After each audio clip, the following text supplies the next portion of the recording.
He says, فَمَثَلُهُ كَمَثَلِ الْكَلْبِ. His example is something like a dog, like the dog. That's already offensive as it is. Because a dog is one of the creatures that can, on the one hand, have loyalty, but Allah is going to describe, He's talking actually about a rabid dog or like a stray dog. We're going to see that from the language itself.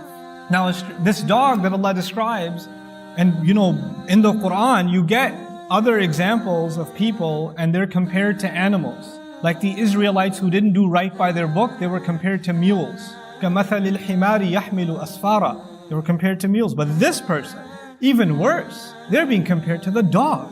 And then what does He say about this dog? He says, إِن تَحْمِلْ عَلَيْهِ يَلْهَثْ.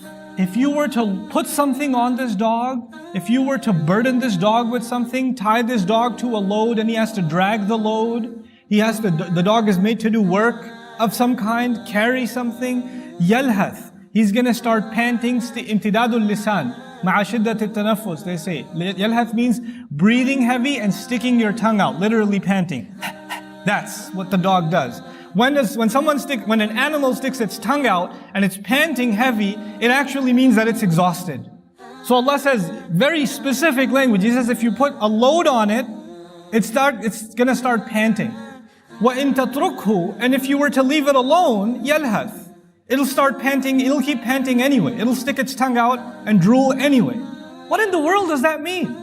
What does that have to do with you and me and a person who had guidance? That Allah gives this strange image of a dog that is being made to do a lot of work and it's panting, or if it's left alone, it's still panting.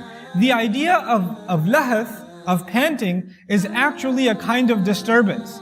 A creature, a human being, any animal doesn't pant until they're disturbed, overwhelmed, bothered, unsatisfied, thirsty. This is the image of someone that's unsatiated, unfulfilled.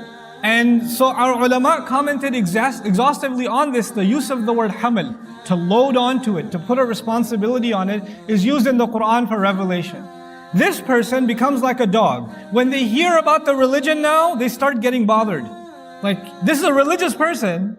This is a person who knows about the deen, but since they've shed away from it, now even when they hear a reminder about what's right and wrong in their faith, internally they don't like it anymore.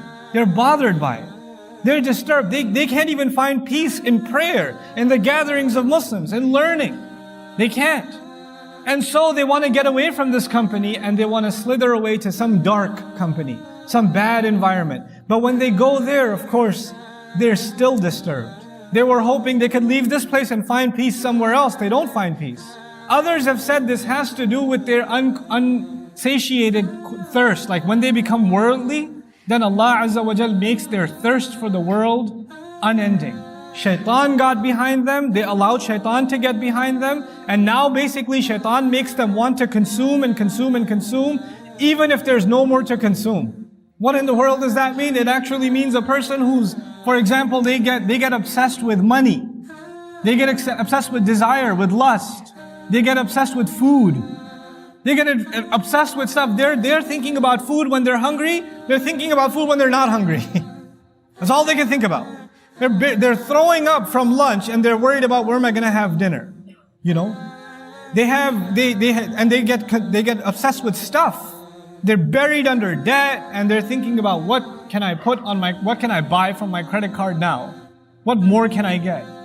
People become indulged in unhealthy things and they can't stop themselves, like a dog can't stop itself from panting. Whether there's a reason to or not, whether there's a need or not, whether it's justified or not.